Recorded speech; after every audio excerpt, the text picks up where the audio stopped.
Hey, what's up, guys? My name is JC. I am Ron and Strong. If you're part of my family, part of my crew, you already know what time it is. Suban Suburban, because we're going on a ride. We're going to story tell today. My name's JC. I grew up on the south side of Chicago. If you follow my story, you already know my shenanigans. Yes, sir. I'm going to share a personal story today. When uh, when I went back to live with my dad, he lived in Cicero, and he moved around from different areas in Cicero, but he lived right on Austin, a couple blocks from Morton East High School, and I remember that summer. You have to get a physical checkup, and I went to the doctor, and I was young. I want to say I was 13. And the doctor was like, "Man, you're going to the best high school ever." And I was like, "Yeah, why?" And he's like, "It's more niche, man." He's like, "There's four girls to every one boy there. It's in Cicero. They only had two high schools. They had Morton East and Morton West. Usually, everybody that was folks went to Morton East, and everybody that rode under the fin ball went to Morton West. But that was back then. Back then, the gangs that were at Morton East were the 2-6, the 2-2 boys, the SDs, and later on the Land Angels came around. But those were the gangs that were the biggest there. Was there other gang members there? Yeah, there was a lot. But every time I had to walk home from school to my house, I was pretty much like risking my life every time. Either I got chased, I got shot at. You see, I lived in the red zone. I lived in the Lang Count Hood, a couple blocks down from Morton East, close to Roosevelt. There's a park, and that's where all the Lang Counts hang out. That's their hood. And once they found out that I was folks, once they found out that I was SD, um, they were on me. They were on me, and every time, I walked home, it was like me running for my life, running through gangways, jumping fences. It was like straight survival. I watch a lot of these shows on TV that they have now, Survival in the Wild and all this, and I'm like, man, I've been doing those shows my whole life, surviving not only on the streets of Chicago, but like when I went to prison in Mexico, it was all about surviving. But at such a young age, man, being chased by grown ass men, trying to hurt me because I was from another gang. I ended up getting smart that year. I got smart, and it was like a double edged sword. But I ended up back in those days. Everybody was wearing those suede shoes, like suede dress up shoes. They were kind of like a mixture of dress shoe with like a gym shoe.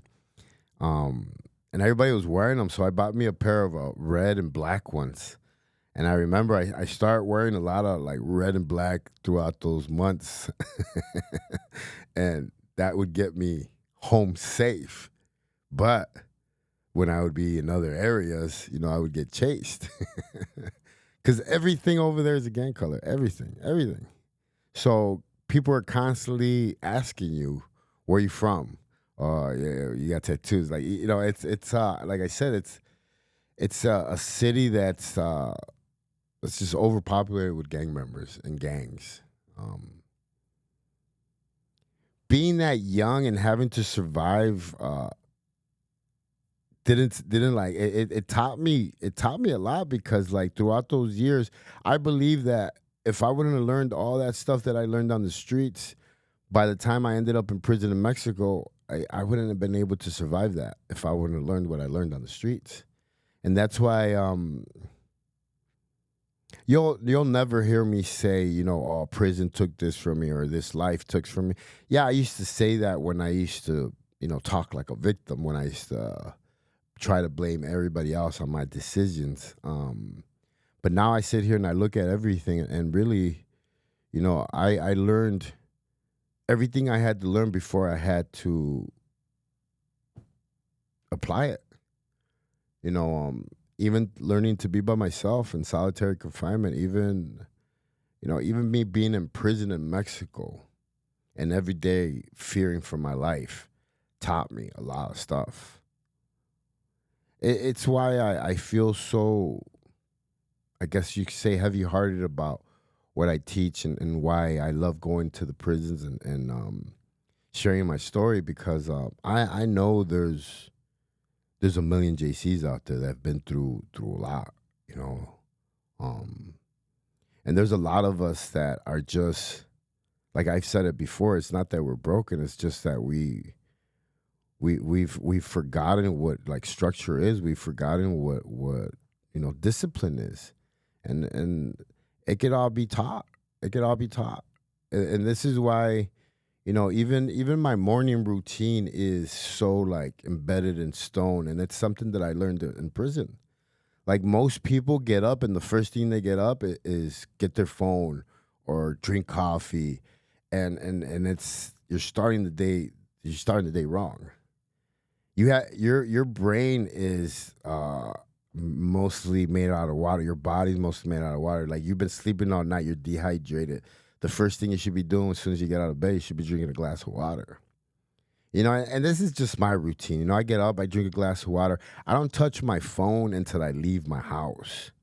And I've gotten into that routine just because I feel that I needed to get on a higher like concentration level, just on a higher routine because of everything that's happening, like the businesses that I'm being part of, the stuff that I'm doing, what I'm teaching, educating myself. Because if I want to be a public speaker, guess what?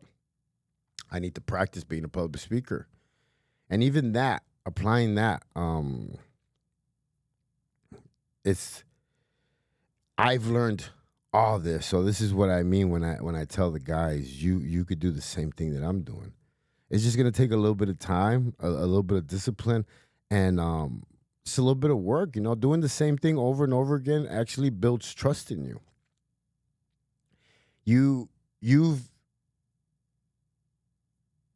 you do something over and over again, and you start to trust yourself. I don't know how to explain it better, but after years of listening to other people tell me that I was going to die in prison, that I was uneducated, that I was rough around the edges, and I started to believe them. And when I started to do the work on myself, when I started to become disciplined in parts that, because it's easy to be disciplined in parts that you like.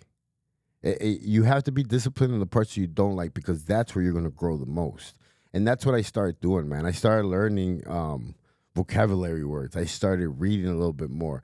I started being more disciplined in how I was educating myself, what I was putting into my brain, stuff like that. Because I was disciplined in when it came to drinking water, my foods, working out, all that stuff, because I like that stuff. That's like my thing. That's my Rome. That's my Coliseum. But in order for me to become the man that I wanted to become and help the people that I wanted to help, I had to get out of my comfort zone and tell myself, you know what? Yeah, you weren't educated, but you could educate yourself now. Yeah, you didn't take college courses, but guess what? You could take them now. You didn't have a wide variety of vocabulary words. Guess what? You can learn them now. And it's not like before, guys, where it was actually hard to educate yourself. It was very hard to educate yourself before, because if you didn't have the money, you couldn't go to school. Education is at the fingertips now of everyone because of social media, just everything in general. And you have to be careful too of what you consume, because there's also a lot of false information out there. But you're able to educate yourself in a way that you couldn't have done it 10 years ago. Um, Businesses, you're able to open up businesses now online. There's a lot of stuff that we've evolved into, but if you're not disciplined and educate yourself in it,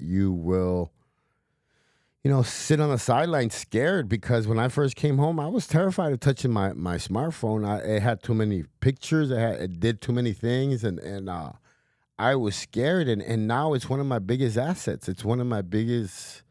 It's my business. It's my church.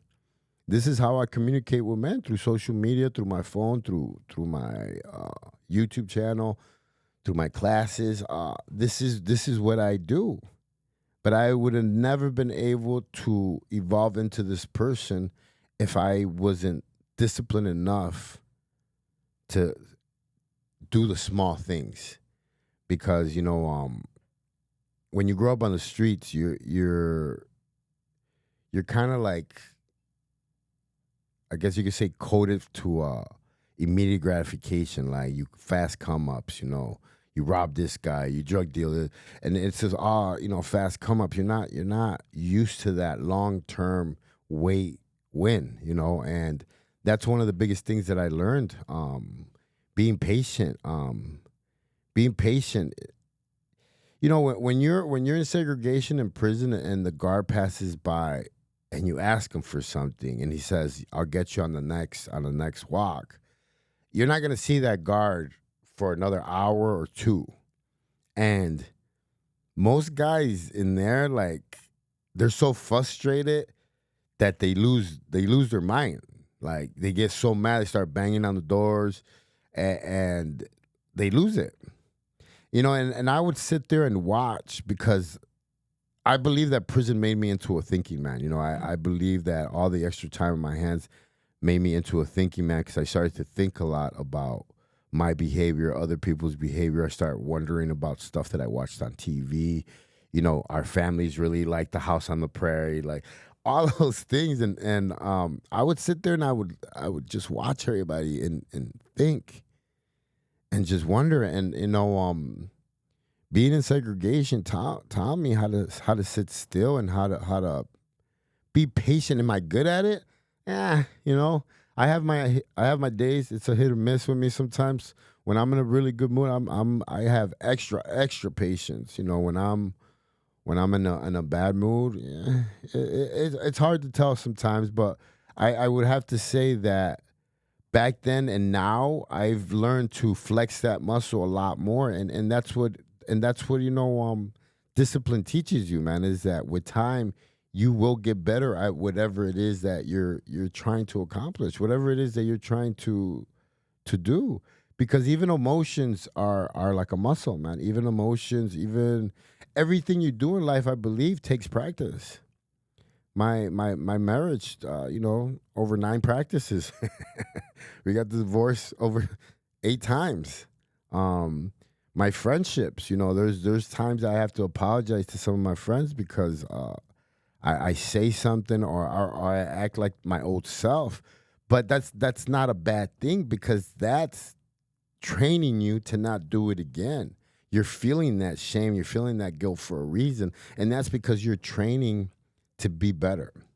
And that's what I mean, like the discipline, the small wins. These are all things that I work with my guys, my women, the youth, teaching them about those small wins and about dreaming, man. Because I believe that a lot of people have stopped dreaming ever since like social media came out and everything. Everybody just sits there and watches videos after videos, and they forget to dream their dreams. They forget to see their videos, and it's why the studio is part of like my walk, the coaching, the prison, the halfway house, like everything, the ranch, everything is part of the discipline that I created in myself 7 years ago when I came home from prison. They told me I would die in prison, but I didn't. My name's JC. I am Wrong Strong. If you're part of my family, part of my crew, you already know what time it is. Súbanse a la Suburban, because we're about to take a ride.